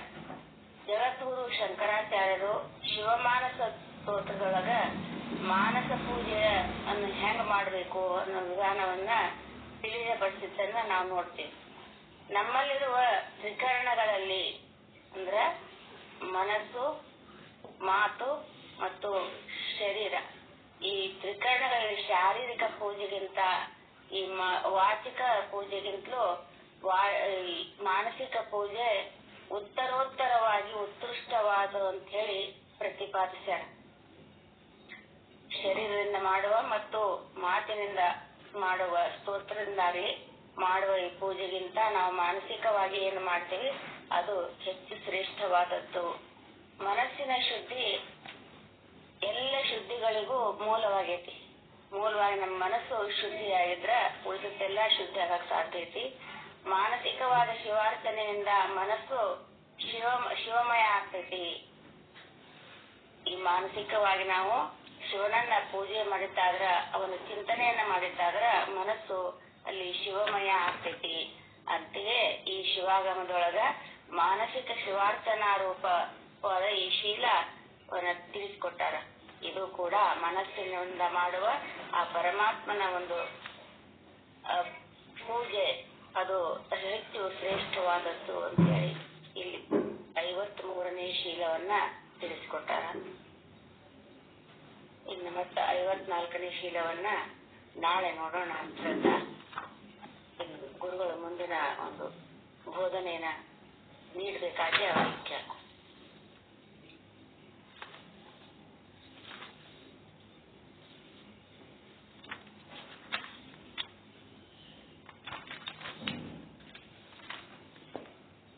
ಏನ್ ಬೋಧನೆ ಇಲ್ಲಿ ಇವತ್ತ ಏನಂತಂದ್ರ, ನೀವು ಹೊರಗ ಇಟ್ಟು ಪೂಜಾ ಮಾಡ್ಲಕತ್ತೀರಿಲ್ಲ, ನಮ್ ಕಂಬಿ ಗುರುಗಳು ಕಲಿಸ್ಯಾರಿಲ್ಲ ಈಗ ಏನೇನು ನೀರ, ವಿಭೂತಿ, ಗಂಧ, ಪುಷ್ಪ ಮತ್ತೇನೇನದಲ್ಲ, ಏನೇನವಲ್ಲ ಅವೆಲ್ಲ ಇಷ್ಟಲಿಂಗ ಪೂಜಾ ಮಾಡೋದಕ್ಕ ಏನೇನು ಪೂಜಾ ಸಾಮಗ್ರಿಗಳು ಅಥವಾ ಅದು ಲಿಸ್ಟ್ ಮಾಡ್ಕೊಂಡು ಆ ಹೊರಗಿನ ವಸ್ತುಗಳದವು, ಅವೆಲ್ಲ ಹೊರಗಿನ ವಸ್ತುಗಳದವು. ಪಂಚಭೂತಗಳಿಂದ ಆದ ವಸ್ತುಗಳು ತಗೊಂಡು ಪೃಥ್ವಿ, ಅಪ್ಪು, ತೇಜ, ಆಕಾಶ, ವಾಯು, ಗಾಳಿ, ಅಗ್ನಿ ಎಲ್ಲ ಹೊರಗಿನವೇ ತಗೊಂಡು ಪೂಜೆ ಮಾಡಿ ಹೊರಗಿನ ಲಿಂಗಕ್ಕೆ ಪೂಜೆ ಮಾಡಿರಿ. ಈಗ ಒಳಗ ಪ್ರಾಣಲಿಂಗ ಅದಲ್ಲ, ಒಳಗಿನ ಪ್ರಾಣಲಿಂಗನೇ ಇದ್ದಿದ್ದಿಲ್ಲ ಅಂತಂದ್ರ ಇದು ಹೊರಗಿನ ಪೂಜೆ ಮಾಡಿದ್ದು ಏನಾಯ್ತು, ಸ್ಥೂಲ ಶರೀರಕ್ಕೆ ಆಯ್ತಿದು. ಇಷ್ಟಲಿಂಗ ಪೂಜೆ ಸ್ಥೂಲ ಶರೀರದ ಶಾಂತಿಗಾಗಿ, ಸ್ಥೂಲ ಶರೀರದ ಪಾವಿತ್ರ್ಯತೆಗಾಗಿ ಮಾಡಿದ್ರಿ. ಈಗ ಏನ್ ಮಾಡ್ಬೇಕು, ಒಳಗಿನ ಪೂಜೆ ಮಾಡ್ಬೇಕಲ್ಲ, ಪ್ರಾಣಲಿಂಗಾರ್ಚನೆ. ಪ್ರಾಣಲಿಂಗಾರ್ಚನೆಗೆ ಸಂಬಂಧಪಟ್ಟಂತೆ ಈ ಕಡೆ ಏನ್ ಪೂಜಾ ಸಾಮಗ್ರಿಗಳು ಹೊರಗದವಲ್ಲ, ಅವೇ ಪೂಜಾ ಸಾಮಗ್ರಿಗಳು ಒಳಗನೂ ಅದಾವ. ಯಾವ ಯಾವ ಪೂಜಾ ಸಾಮಗ್ರಿಗಳು ಒಳಗ ಅದಾವ ಅವು ಅದಕ್ಕೆ ಸಂಬಂಧಪಟ್ಟವ. ಹೊರಗಿನ ಪೂಜಾ ಸಾಮಗ್ರಿ, ಹೊರಗೊಂದು ವಿಭೂತಿ ಅದ, ಒಳಗೊಂದು ವಿಭೂತಿ ಅದ. ಹೊರಗ ನೀರದ, ಒಳಗ ನೀರದ. ಹೊರಗ ವಿಭೂತಿ, ಹೊರಗ ಇವೇನ ಧೂಪ ದೀಪ ಅದ, ಒಳಗನು ಧೂಪ ದೀಪ ಅದಾವ. ಇವೆಲ್ಲ ಒಳಗಿನ ಧೂಪ ಯಾವುದಕ್ಕೆ ಅನ್ಬೇಕು, ಒಳಗಿರೋ ಸಾಮಗ್ರಿಗಳು ಅವು ಹೆಂಗ ಪ್ರಾಣಲಿಂಗ ಪೂಜೆಗೆ ಉಪಯೋಗ ಮಾಡ್ಕೋಬೇಕು ಅನ್ನಂಥದ್ದು ಇವತ್ತು ಹೇಳೋದು ಬೇಡ. ಟೈಮ್ ಆಗ್ಯದ, ಈಗ 8:15 ಆಗ್ಯದ. ಪ್ರಾಣಲಿಂಗಾರ್ಚನೆಗೆ ಹೋಗೋದೇನು ಬೇಡ. ಪ್ರಾಣಲಿಂಗಾರ್ಚನೆ ಶಂಕರಾಚಾರ್ಯ ರಚಿಸಿದ್ರೆ ಶಿವಮಾನಸ ಪೂಜೆ ಹೇಳ್ರಿ. ಆರಾಮ್ ಹೇಳ್ರಿ, ನಂಬಲ್ಲಿ ತಯಾರಿ ಇಲ್ಲ, ಸುಮ್ ಕೂತೀನಿ. ಇಲ್ಲ ಅಂತಂದ್ರೆ ನಾನು ರೀಲ್ ಬಿಡೋನೆ. ನಿಂಬಲ್ಲಿ ಅದ ಅಂದ್ರೆ ನೀವ್ ಹೇಳ್ರಿ, ಬೆಸ್ಟ್ ಅದು. ರತ್ನೈ ಕಲ್ಪಿತ ಮಾನಸಂ ಹಿಮಜಲೇ ಸ್ನಾನಂ ಚ ದಿವ್ಯಾಂಬರಂ ನಾನಾ ರತ್ನ ವಿಭೂಷಿತಂ ರಮದಾಮೋದಾಂಕಿತಂ ಚಂದನಂ ಜಾಜಿ ಪಂಚಕ ಬಿಲ್ವ ಪತ್ರ ರಚಿತಂ ಪುಷ್ಪಂ ಚ ಧೂಪಂ ತದಾ ದೀಪಂ ದೇವದಯಾನಿಧೇ ಪಶುಪತೆ ಉತ್ಕಲ್ಪಿತಂ ಗೃಹ್ಯತಾಂ ಸೌವರ್ಣೇರವರ ನವರತ್ನ ಪಾಯಸಂ ಭಕ್ಷ್ಯಂ ಪಂಚವಿಧಂ ಪಯೋದಧಿಯುತಂ ರಂಪಾಫಲಂ ಪಾನಕಂ ಶಾಖಾನಮಯತಂ ಜಲಂ ರುಚಿಕರಂ ಕರ್ಪೂರಕಂಡೋಜ್ವಲಂ ತಾಂಬೂಲಂ ಮನಸಾ ಮಯಾ ವಿರಚಿತಂ ಭಕ್ತ್ಯಾ ಪ್ರಭೋ ಸ್ವೀಕುರು ಛತ್ರಂ ಚಾಮರಯೋರ್ಯುಗಂ ವ್ಯಜನಕಂ ಚಾದರ್ಶಕಂ ನಿರ್ಮಲಂ ವೀಣಾಭೇರಿ ಮೃದಂಗ ಕಾಲಕಲಾ ಗೀತಂ ಚ ನೃತ್ಯಂ ತಥಾ ಸಾಷ್ಟಾಂಗಂ ಪ್ರಣತಿ ಸ್ಮೃತಿರ್ಭುವಿರಾಹೇತಸ್ತವಸ್ತಂ ಮಯಾ ಸಂಕಲ್ಪೇನ ಸಮರ್ಪಿತಂ ತವ ವಿಭೋ ಪೂಜಾಂ ಗೃಹಾಣ ಪ್ರಭೋ ಆತ್ಮಾ ತ್ವಂ ಗಿರಿಜಾಮತಿ ಸಹಚರ ಪ್ರಾಣ ಶರೀರಂ ಗೃಹಂ ಪೂಜಾ ತೇ ವಿಷಯೋಪಭೋಗರಚನಾ ನಿದ್ರಾ ಸಮಾಧಿ ಸ್ಥಿತಿ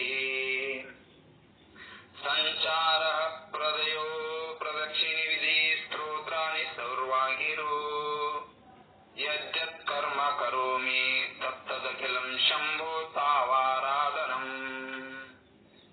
ಕರಚರಣಕೃತಂ ವಾಕ್ಕಾಯಜಂ ಕರ್ಮಂ ಚ ವಾ ಶ್ರವಣನಯನಜಂ ವಾ ಮಾನಸಂ ವಾಪರಾಧಂ ವೇದಂ ವೇದಂ ವಾ ಸರ್ವಮೇತತ್ ಕ್ಷಮೇತಾಃ ಜಯ ಜಯ ಕರುಣಾಬ್ಧೇ ಶ್ರೀ ಮಹಾದೇವ ಶಂಭೋ ಶ್ರೀ ಮಹಾದೇವ ಶಂಭೋ ಶ್ರೀ ಮಹಾದೇವ ಶಂಭೋ ಶಂಕರಾಚಾರ್ಯರು ವಿರಚಿತ ಶಿವಮಾನಸ ಪೂಜಾ ವಿಧಿ. ಒಂದು ವೇಳೆ ನಮ್ಮ ಹತ್ರ ಯಾವುದೂ ವಸ್ತು ಇಲ್ಲ ಅಂತಂದ್ರೆ ನಾವು ಒಂದ್ ಕಡೆ ಕುತ್ಕೊಂಡು ಶಿವಮಾನಸ ಪೂಜಾ ವಿಧಿಯನ್ನ ಇದನ್ನ ಹೇಳಿದಾಗ ನಾವು ಮಾಡಿದಂಗನ ಆಗ್ತದ್ರೆ. ಎರಡು ಒಂದರೆ ಶಿವಮಾನಸ ಪೂಜೆ ಶಂಕರಾಚಾರ್ಯರು ಬರೆದಂತದ್ದು. ಎಲ್ಲರಿಗೂ ಶರಣ. ಇದರ ಅರ್ಥ ನಾಳೆ ಹೇಳ್ತಾನೆ. ನಾಳೆ ಹೇಳ್ತೀರಾ? ನೋಡ್ರಪ್ಪ, ಬಹಳ ಸಂತೋಷ ಆಯ್ತು. ವಿಚಾರ ಸಾಗರದೊಳಗ ಈಶ್ವರನ ಪಂಚಕೋಶಗಳು ಈಶ್ವರನ ದೃಷ್ಟಿಯಿಂದ ಈಶ್ವರನಿಗೆ ಆವರಣ ಮಾಡಿಲ್ಲವು. ಜೀವನ ಪಂಚಕೋಶಗಳು ಜೀವನ ದೃಷ್ಟಿಯಿಂದ ಜೀವನಿಗೆ ಆವರಣ ಮಾಡ್ಯವ. ಮತ್ತ ಜೀವನ ಪಂಚಕೋಶಗಳು ಜೀವನ ದೃಷ್ಟಿಯಿಂದ ಈಶ್ವರನಿಗೂ ಆವರಣ ಮಾಡ್ಯವ.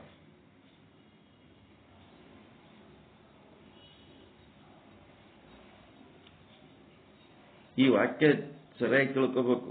ಜೀವನಲ್ಲಿ ಇರುವ ಪಂಚಕೋಶಗಳು ಜೀವನಲ್ಲಿರುವ ಪಂಚಕೋಶಗಳು ಜೀವನ ದೃಷ್ಟಿಯಿಂದ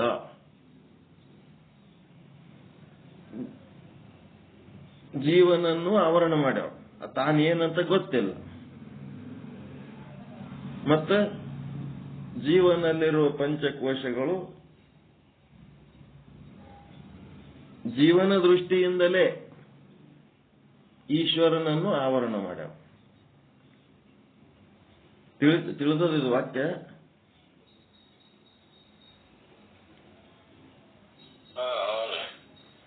ಆವರಣ ಮಾಡ್ಯಾವಂತಂದ್ರ ಇಲ್ಲಿ ತಿಳಿಲಾರ್ದಂಗ ಮಾಡ್ಯಾವ.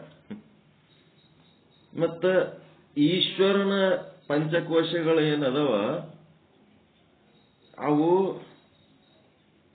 ಈಶ್ವರನ ದೃಷ್ಟಿಯಿಂದ ಈಶ್ವರನಿಗೂ ಆವರಣ ಮಾಡಿಲ್ಲ.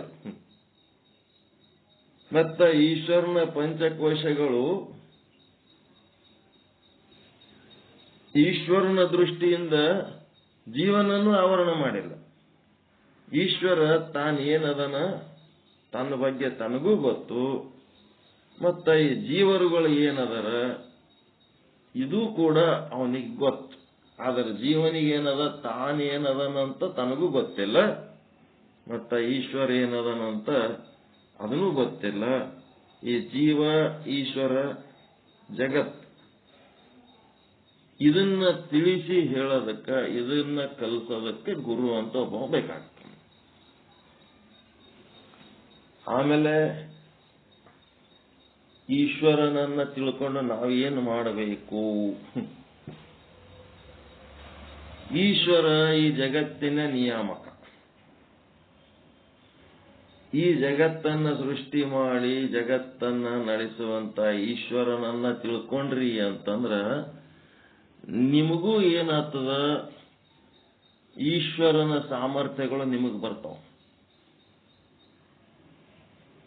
ಈಶ್ವರನ ಸಾಮರ್ಥ್ಯಗಳು ಬಂದು ಈ ಪ್ರಕೃತಿಯನ್ನ ಈಶ್ವರ ಹೆಂಗ್ ನಡೆಸ್ತಾನ ಹಂಗ ಈ ಪ್ರಕೃತಿಯನ್ನ ನಿಮಗೂ ಚಾಲಿಸುವಂತ ಶಕ್ತಿ ಬರ್ತದೆ ಈಶ್ವರನನ್ನ ತಿಳ್ಕೊಂಡು. ನೀವೇನ್ ತಿಳ್ಕೊತೀರಿ? ಯಾವುದಕ್ಕೆ ಸಮಯ ಕೊಟ್ಟು, ಯಾವುದಕ್ಕ ಹೆಚ್ಚು ಆಲೋಚನೆ ಮಾಡಿ, ಯಾವುದರ ಜೊತೆಗೆ ಅನುಸಂಧಾನ ಮಾಡ್ತೀರಿ, ಅಂತ ಶಕ್ತಿ ನಿಮಗ್ ಬರ್ತದೆ.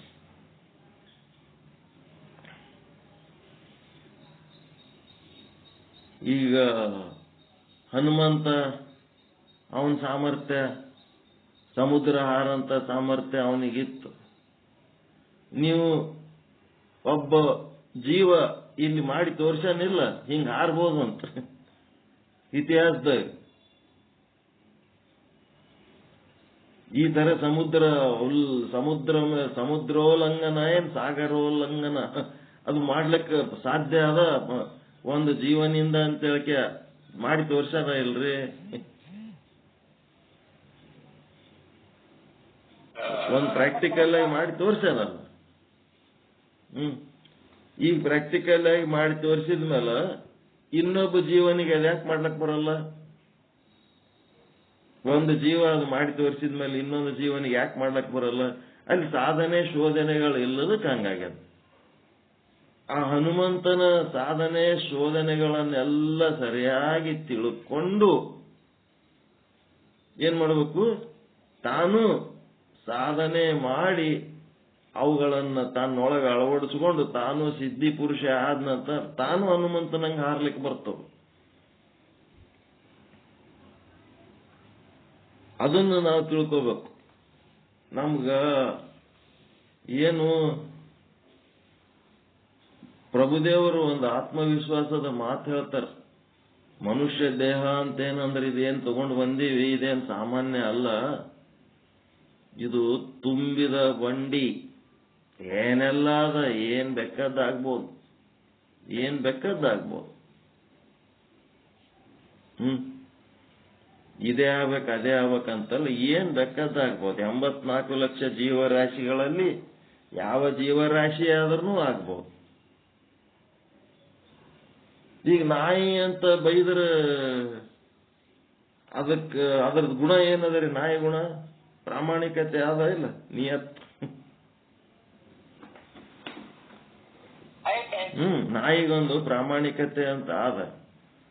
ಅದಕ್ಕೆ ಯಾವ ನಾಯಿನೂ ನಿಯತ್ತಿಲ್ಲದ ನಾಯಿ ಅಂತ ಬಯಸ್ಕೊಂಡಿಲ್ಲ ಇಲ್ಲಿ ತನಕ.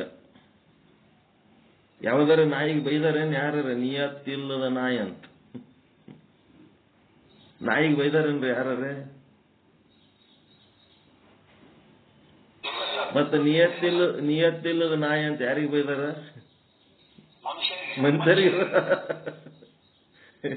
ಮನುಷ್ಯರಿಗೆ ಬೈದಾರ. ಅವ ಏನ್ ಲೆಕ್ಕದಾಗ್ಬೋದು? ನಿಯತ್ತಿರೋ ನಾಯಿನೂ ಆಗ್ಬೋದು, ನಿಯತ್ತಿಲ್ಲದ ನಾಯಿನೂ ಆಗ್ಬೋದು.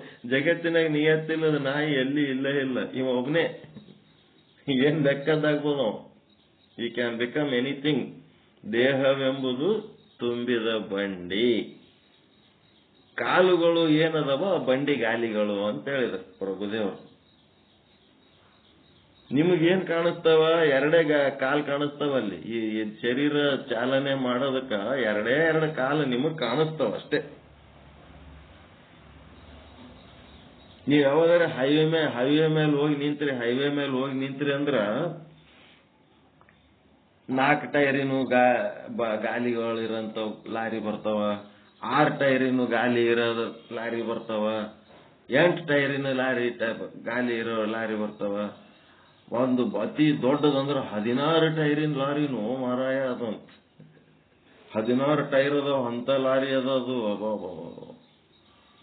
16 ಟೈರಿನ ಲಾರಿನೇ ದೊಡ್ಡದು. ಹೈವೇ ಮೇಲೆ ಓಡಾಡ್ಲಕ್ಕ. ನೀವೆಂತವ್ರ ಅದಿರಿ? 36 ಟೈರಿನ ಲಾರಿ ಅದಿರಿ ನೀವು. ನಿಮ್ಮನ್ನ ನಡೆಸೋದಕ್ಕ 36 ಟೈರ್ ಅದಾವ, 36 ತತ್ವಗಳದಾವ ನಿಮ್ಮೊಳಗ. ನಿಮಗಿದ್ದಷ್ಟು ಟೈರ್ ಯಾವುದಕ್ಕೂ ಇಲ್ಲ. ಏನೆಲ್ಲ ಹೊರ ಶಕ್ತಿ ಅದ. 36 ತತ್ವಗಳು ಅದ್ರೊಳಗೆ ಒಂದಿಲ್ಲ ಅಂತಂದ್ರೂ ಜೀವನ ಕಷ್ಟ ಆಗ್ತದ ಇಲ್ಲ? ಯಾವ್ದಾರ ಒಂದು ಪಂಚರ್ ಅದ. 36 ತತ್ವಗಳು ಉಳ್ಳಂತ ಟೈರ್ ಅಂತ ಹೆವಿ ಡ್ಯೂಟಿ ಅಂತ ಒಂದು ಶರೀರ ತಗೊಂಡು ಏನೂ ಮಾಡ್ಲಾರ್ದೆ ವೇಸ್ಟ್ ಮಾಡಿ ಹೋಗಿತ್ತೀವಲ್ಲ. ಅದಕ್ಕ ನೀವು ಈಶ್ವರನೂ ಆಗ್ಬೋದು, ಶುದ್ಧ ಬ್ರಹ್ಮನೂ ಆಗ್ಬೋದು. ಮತ್ತೇನಾಗ್ಬೋದು? ನೀವು ಯಾವ 33 ಕೋಟಿ ದೇವತೆಗಳದವಲ್ಲ ಅವು ಆಗ್ಬೋದು, ತ್ರಿಮೂರ್ತಿಗಳು ಆಗ್ಬೋದು. ಅವೆಲ್ಲ ಪೋಸ್ಟ್ಗಳು. ಪೋಸ್ಟಿಗೆ ನೀವು ಹೋಗ್ಬೋದು. ಇಂದ್ರನ ಪೋಸ್ಟಿಗೆ ಹೋದವ್ರು ಅದಾರ ಇಲ್ಲ? ದೇವೇಂದ್ರನ ಪೋಸ್ಟಿಗೆ. ಅವೆಲ್ಲ ಪೋಸ್ಟ್ಗಳು. ಯಾವ್ದಕ್ಕೂ ನೀವು ಹೋಗ್ಬೋದು, ಏನ್ ಬೇಕಾದ ಆಗ್ಬೋದು. ಮತ್ತ ನಿಯತ್ತಿಲ್ಲದ ನಾಯಿ ಕೂಡ ಆಗ್ಬೋದು ಅಷ್ಟೇ. ಅದನ್ನೂ ಆಗ್ಬೋದು, ಇದನ್ನೂ ಆಗ್ಬೋದು, ಏನ್ ಬೇಕಾದಾಗ್ಬೋದು. ಹೀಗಾಗಿ ಈಶ್ವರ ಅಂತಾರೆ ಜೀವನಿಗಿಂತ ಮೀರಿದಂತ ಒಂದು ಶಕ್ತಿ, ಒಂದು ಪಿಂಡಾಂಡ. ಕರೆ ಒಂದು ತೋಟದೊಳಗ 500 ಮಾವಿನ ಗಿಡ ಹಚ್ಚಾರ. ಅದ್ರಾಗ ನಾವೇನ್ ಮಾಡಿವಿ? ಒಂದು ಮಾವಿನ ಗಿಡದ ಬಗ್ಗೆ ತಿಳ್ಕೊಂಡಿವಿ. ಈಗ ಒಂದ್ ಸ್ವಲ್ಪ ಏನಂತಂದ್ರ ನಿಮ್ಮಂತವೇ 500 ಗಿಡ ಇರೋಂಥದ್ದು ಒಂದು ದೊಡ್ಡ ತೋಟ ನೋಡ್ಕೊಳ್ಳೋದು ಕಲೀರಪ್ಪ. ಒಂದು ಗಿಡ ನೋಡ್ಕೊಳ್ಳೋದು ಕಲ್ತಿರಿ, ಈಗ ದೊಡ್ಡದೊಂದು ತೋಟ ನೋಡ್ಕೊಳ್ಳೋದು ಕಲೀರಿ. ಜೀವನ ಪಂಚಕೋಶಗಳು ಅಂದ್ರೆ ಒಂದು ಪಾಟ್ ಒಳಗ ಒಂದು ಸಣ್ಣ ಗಿಡ ಹಚ್ಚಿ ಬೆಳೆಸ್ದಂಗ, ಒಂದು ಹೂವಿನ ಗಿಡ ಒಂದು ಪಾಟ್ ಒಳಗೆ ಬೆಳೆಸ್ದಂಗ. ಈಗೇನದ? ಒಂದು ಹೂವಿನ ತೋಟನೇ ಬಂದ್ಬಿಟ್ಟದ ಈಗ ಈಶ್ವರನ ಪಂಚಕೋಶ ಅಂತಂದ್ರೆ. ಅದು ಸ್ವಲ್ಪ ದೊಡ್ಡ ಪ್ರಮಾಣದೊಳಗ ಅದನ್ನ ನೋಡೋದು ಕಲಿಬೇಕು. ಸ್ವಲ್ಪ ಹೃದಯ, ದೃಷ್ಟಿ, ಕೇಳುವ ಹೇಳುವ ಸಾಮರ್ಥ್ಯ ಎಲ್ಲ ಹೆಚ್ಚಾಗ್ಲಿ ಅಂತೇಳಿ ಈಶ್ವರನ ಪಂಚಕೋಶಗಳ ಬಗ್ಗೆ ಹೇಳಕತ್ತದ. ಈಗಾಗಲೇ ಸಮಯ ಆಗ್ಯದ. ಈಶ್ವರನ ಪಂಚಕೋಶಗಳು ಒಂದು ವೇಳೆ ಈಶ್ವರನ ಪಂಚಕೋಶಗಳು ಆವರಣ ಮಾಡ್ಯಾವ ಅಂತ ಹೇಳಿದ್ರ ಏನ್ ಅನರ್ಥ ಆಗ್ತದ ಅನ್ನೋದೆಲ್ಲ ಡಿಸ್ಕಸ್ ಮಾಡ್ತಾರ ಅವ್ರು ಮೊದಲು. ಈಶ್ವರನ ಜೀವನ ಪಂಚಕೋಶಗಳು ಜೀವನಿಗೆ ಆವರಣ ಮಾಡಿದಂತೆ ಈಶ್ವರನ ಪಂಚಕೋಶಗಳು ಈಶ್ವರನಿಗೆ ಆವರಣ ಮಾಡಿರುತ್ತವೆ ಅಂತ ಹಿಂಗೇನಾರ ಅಂದೇವಂತಂದ್ರ ಏನೇನ್ ಅನರ್ಥಗಳಾಗ್ತವ? ಈಶ್ವರನಿಗೆ ಆವರಣ ಏನೂ ಮಾಡಿಲ್ಲ. ಈಶ್ವರ ಜಗತ್ತನ್ನೂ ಬಲ್ಲ, ತನ್ನನ್ನೂ ಬಲ್ಲ, 84 ಲಕ್ಷ ಜೀವರಾಶಿಗಳನ್ನು ಬಲ್ಲ. ಜೀವ, ಜಗತ್, ಈಶ್ವರ ಇದ್ರೊಳಗ ಅವನಿಗೆ ಗೊತ್ತಿಲ್ಲದ ಯಾವುದೂ ಇಲ್ಲ. ಅದಕ್ಕೆ ಅವನಿಗೆ ಸರ್ವಜ್ಞ ಅಂತಾರ. ಈ ಜೀವನಿಗೆ ತನ್ನ ಬಗ್ಗೆ ತನಗೆ ಗೊತ್ತಿಲ್ಲ, ಈಶ್ವರನ ಬಗ್ಗೆನೂ ಗೊತ್ತಿಲ್ಲ. ಅದನ್ನ ಗೊತ್ತು ಮಾಡ್ಲಕ್ ಒಬ್ಬ ಗುರು ಅಂತ ಇರ್ತಾನ. ಈಗ ಜೀವ ಅಂದ್ರೆ ಏನು ಅಂತೇಳಿ, ಪಂಚಕೋಶಗಳು ಅಂದ್ರೆ ಏನು ಅಂತೇಳಿ ಪದದ ಸಂಶೋಧನೆ ಹೇಳೋದೆಲ್ಲ ಆಯ್ತು, ಕೇಳೋದೆಲ್ಲ ಆಯ್ತು. ಅದನ್ನ ನೀವು ಅನುಭವಿಸೋದು ಉಳಿದದ. ಆ ಪದದ ಸಂಶೋಧನೆ ಮಾಡಿ ಪದದ ವಾಚ್ಯಾರ್ಥ ಅಂತಂದ್ರ ಪಂಚಕೋಶ 3 ದೇಹ ಸಮೇತ ಆತ್ಮವನ್ನು ಕುರಿತು ಹೇಳಿದ ಅದು ಪದದ ವಾಚ್ಯಾರ್ಥ. 3 ದೇಹ ಮತ್ತು ಪಂಚಕೋಶಗಳ ರಹಿತವಾಗಿ ಕೇವಲ ಆತ್ಮನನ್ನು ಕುರಿತು ಹೇಳಿದ್ರ ಅದು ಪದದ ಲಕ್ಷ್ಯಾರ್ಥ. ಶ್ರವಣ ಮನನ ನಿಧಿಧ್ಯಾಸನ ಆದ್ಮೇಲೆ ತತ್ಪದದ ವಾಚ್ಯಾರ್ಥ ಲಕ್ಷ್ಯಾರ್ಥಗಳ ಶೋಧನೆ ಮತ್ತು ಪದದ ವಾಚ್ಯಾರ್ಥ ಲಕ್ಷ್ಯಾರ್ಥಗಳ ಶೋಧನೆಯ ಅಂತೇಳಿ ಏನ್ ನಿಮ್ ಸಾಧನಾ ಪಟ್ಟಿಯೊಳಗೆ ಬರ್ತದ. ಅದ್ರೊಳಗೆ ಈಗ ಪದದ ವಾಚ್ಯಾರ್ಥ ಪದದ ಲಕ್ಷ್ಯಾರ್ಥ ಪರ್ಫೆಕ್ಟ್ ಆಗಿರ್ರಿ ಅಂತ ಅನ್ಕೊಂಡಿನಿ. ಪದದ ವಾಚ್ಯಾರ್ಥ ಹೆಂಗ್ ಹೇಳ್ತೀರಿ? ಪಂಚಕೋಶಗಳ ಸಮೇತವಾಗಿ ಅಥವಾ 3 ದೇಹಗಳ ಸಮೇತವಾಗಿ, ಸ್ಥೂಲ, ಸೂಕ್ಷ್ಮ, ಕಾರಣ. ಹೆಂಗ್ ಹೇಳ್ಬೇಕು? ಸ್ಥೂಲ ಶರೀರ ಪ್ಲಸ್ ಸೂಕ್ಷ್ಮ ಶರೀರ ಪ್ಲಸ್ ಕಾರಣ ಶರೀರ ಪ್ಲಸ್ ಆತ್ಮ ಈಸ್ ಈಕ್ವಲ್ ಟು ತ್ವಮ್ ಪದದ ವಾಚ್ಯಾರ್ಥ. ಮತ್ತು ಅನ್ನಮಯ ಕೋಶ ಪ್ರಾಣಮಯ ಕೋಶ ಪ್ಲಸ್ ಎಲ್ಲ ಪ್ಲಸ್ ಪ್ಲಸ್ ಹಾಕೋತ ಹೋಗ್ಬೇಕು. ಅನ್ನಮಯ ಕೋಶ ಪ್ಲಸ್ ಪ್ರಾಣಮಯ ಕೋಶ ಪ್ಲಸ್ ಮನೋಮಯ ಕೋಶ ಪ್ಲಸ್ ಆನಂದಮಯ ಕೋಶ ರಹಿತವಾಗಿ ಆತ್ಮನನ್ನ ನೋಡಿದ್ರೆ ಅದು ಲಕ್ಷ್ಯ ಆಗ್ತದೆ. ರಹಿತವಾಗಿ ಸಹಿತವಾಗಿ ಹೇಳ್ರಿ, ಮೊದಲು ರಹಿತವಾಗಿ ಹೇಳೋದಕ್ಕೆ ಪ್ಲಸ್ ಆತ್ಮ ಅಂತ ಹೇಳ್ಬೇಕು ವಾಚ್ಯಾರ್ಥ, ಆಮೇಲೆ ಲಕ್ಷ್ಯಾರ್ಥ ಕೊಡ್ಬೇಕು. ಅನ್ನಮಯ ಕೋಶ ಪ್ಲಸ್ ಪ್ರಾಣಮಯ ಕೋಶ ಮತ್ತೇನು ಇಂದ್ರಿಯಮಯ ಕೋಶ ಮತ್ಯಾ ಕೋಶಗಳು ಅಂದ್ರು ಬಂತು. ಮನೋಮಯ ವಿಜ್ಞಾನಮಯ ಎಲ್ಲ ಪ್ಲಸ್ ಪ್ಲಸ್ ಹಾಕಿ ಲಾಸ್ಟಿಗೆ ಪ್ಲಸ್ ಆತ್ಮ ಹಾಕ್ಬೇಕಲ್ಲ. ಆತ್ಮ ಇಲ್ಲದ ಹೆಂಗೆ ಹೇಳ್ತೀರಿ ನೀವು? ಪ್ಲಸ್ ಆತ್ಮ ಈಸ್ ಈಕ್ವಲ್ ಟು ವಾಚ್ಯಾರ್ಥ, ತ್ವಮ್ ಪದದ ವಾಚ್ಯಾರ್ಥ. ಈಗ ಮುಂದೇನ್ ಮಾಡ್ಬೇಕು? ತ್ವಮ್ ಪದದ ವಾಚ್ಯಾರ್ಥ ಮೈನಸ್ ಸ್ಥೂಲ ಶರೀರ ಮೈನಸ್ ಸೂಕ್ಷ್ಮ ಶರೀರ ಮೈನಸ್ ಕಾರಣ ಶರೀರ ಈಸ್ ಈಕ್ವಲ್ ಟು ಆತ್ಮ, ಕೇವಲ ಆತ್ಮ. ಅದೇನದ? ತ್ವಮ್ ಪದದ ಲಕ್ಷ್ಯಾರ್ಥ. ಅದನ್ನೇ ತ್ವಮ್ ಪದದ ವಾಚ್ಯಾರ್ಥ ಮೈನಸ್ ಅನ್ನಮಯ ಕೋಶ ಮೈನಸ್ ಪ್ರಾಣಮಯ ಕೋಶ ಮೈನಸ್ ಉಳಿದ ಕೋಶಗಳು ಮೈನಸ್ ಮಾಡಿದ ಮೇಲೆ ಈಕ್ವಲ್ ಟು ಹಾಕಿದ ಮೇಲೆ ಅಲ್ಲಿ ಬರೀ ಆತ್ಮ ಒಂದೇ ಉಳಿತದ. ಮೈನಸ್ ಅಂದ್ಮೇಲೆ ಈಕ್ವಲ್ ಟು ಆತ್ಮ ಈಸ್ ಈಕ್ವಲ್ ಟು ತ್ವಮ್ ಪದದ ಲಕ್ಷ್ಯಾರ್ಥ. ಹಿಂಗ್ ಹೇಳಕ್ ಬರ್ಬೇಕು. ವಾಚ್ಯಾರ್ಥ ಲಕ್ಷ್ಯಾರ್ಥಗಳು ಶಬ್ದಕವಾಗಿ ಶಾಸ್ತ್ರೀಯವಾಗಿ ಹಿಂಗ್ ಹೇಳಕ್ ಬರ್ಬೇಕು, ಬಿಡಿಸಿ ಹೇಳಕ್ ಬರ್ಬೇಕು. ಮತ್ತೀಗ ಒಂದೇನೆ 3 ಶರೀರದಲ್ಲಿ 5 ಕೋಶಗಳವು. ಅನ್ನಮಯ ಕೋಶದೊಳಗ ಅದೇನದ? ಇಂದ್ರಿಯಮಯ ಮತ್ತು ಇದ್ಯಾವುದು? ಅನ್ನಮಯ ಕೋಶದೊಳಗ ಸ್ಥೂಲ ಶರೀರ ಅದ, ಅಥವಾ ಸ್ಥೂಲ ಶರೀರದೊಳಗ ಅನ್ನಮಯ ಕೋಶ ಅದ ಅನ್ಕೊಳ್ರಿ. ಆಮೇಲೆ ಸೂಕ್ಷ್ಮ ಶರೀರದೊಳಗ ಇಂದ್ರಿಯಗಳು ಪ್ರಾಣ ಮನ ಬುದ್ಧಿ ಚಿತ್ತ ಎಲ್ಲಾನು ಅದ್ರಾಗ ಹಾಕ್ಯಾನ ಸೂಕ್ಷ್ಮ ಶರೀರದೊಳಗ. ಲಾಸ್ಟಿಗೆ ಕಾರಣ ಶರೀರದೊಳಗ ಆನಂದಮಯ ಕೋಶ ಅದ. ಇಷ್ಟು ತಿಳ್ಕೊಬೇಕು. ಮುಂದ ತತ್ ಪದದ ವಾಚ್ಯಾರ್ಥದೊಳಗ ಏನೇನು ಬರ್ತಾವ ಅನ್ನೋದು ಈಗ ಅಡ್ವಾನ್ಸ್ ಹೇಳೋದು ಬೇಡ, ಅದು ಓದಿ ನಿಶ್ಚಲದಾಸರು ಏನ್ ಹೇಳ್ತಾರೆ ಅದರ ಪ್ರಕಾರ. ಈ ತ್ವಮ್ ಪದದ ವಾಚ್ಯಾರ್ಥ ತ್ವಮ್ ಪದದ ಲಕ್ಷ್ಯಾರ್ಥ ಹೆಂಗ್ ಹೇಳ್ಬೇಕು ಏನು ಅಂತೇಳಿ ಪರೇಶಾನ ಆಗ ಪರಿಸ್ಥಿತಿ ಇಲ್ಲ. ಈಗ ಸ್ವಚ್ಛ ತಿಳ್ಕೊಂಡ್ಬಿಟ್ರಿ ನೀವು. ಪಂಚಕೋಶಗಳು ಅಥವಾ 3 ಶರೀರಗಳು ಇವು ನೀರಿದ್ದಂಗದವ, ಆತ್ಮ ಏನದ? ಹಾಲಿದ್ದಂಗದ. ನೀರು ಸಮೇತ ಹಾಲನ್ನು ಹಾಲೆ ಅಂತೀವಿ, ನಾನು ಅಂತೀವಿ, ಮತ್ತೆ ಹಾಲಂದ ನಾನು ಅಂತೀವಿ. ಮತ್ತೆ ನೀರಿಲ್ಲದ ಶುದ್ಧವಾದಂತ ಹಾಲಿಗೂ ನಾವು ಹಾಲೆ ಅಂತೀವಿ. ಅದು ಲಕ್ಷ್ಯಾರ್ಥ. ನೀರು ಮಿಶ್ರ ವಾಚ್ಯಾರ್ಥ. ಇಷ್ಟು ತಿಳ್ಕೊಂಡು ತ್ವಮ್ ಪದದ ವಾಚ್ಯಾರ್ಥ ತ್ವಮ್ ಪದದ ಲಕ್ಷ್ಯಾರ್ಥ ಪರ್ಫೆಕ್ಟ್ ಆಗಿ ತಿಳ್ಕೊಂಡಿವಿ. ಇದು ಕೇಳಿದ್ರೆ ಹೇಳಕ್ ಬರ್ತದ, ಎಲ್ಲರ ಅವಕಾಶ ಕೊಟ್ಟರೆ ಬೇಕಾದಷ್ಟು ಮಾತಾಡ್ಲಕ್ ಬರ್ತದ ಅನ್ನಂತ ಕಾನ್ಫಿಡೆನ್ಸ್ ನಿಮ್ಮೊಳಗಿರ್ಬೇಕು. ಇದ್ರೊಳಗೇನು ತನ್ನ ಆತ್ಮದ ಸ್ವರೂಪವನ್ನು ತಾನು ತಿಳ್ಕೋಬೇಕು ಅಷ್ಟೇ.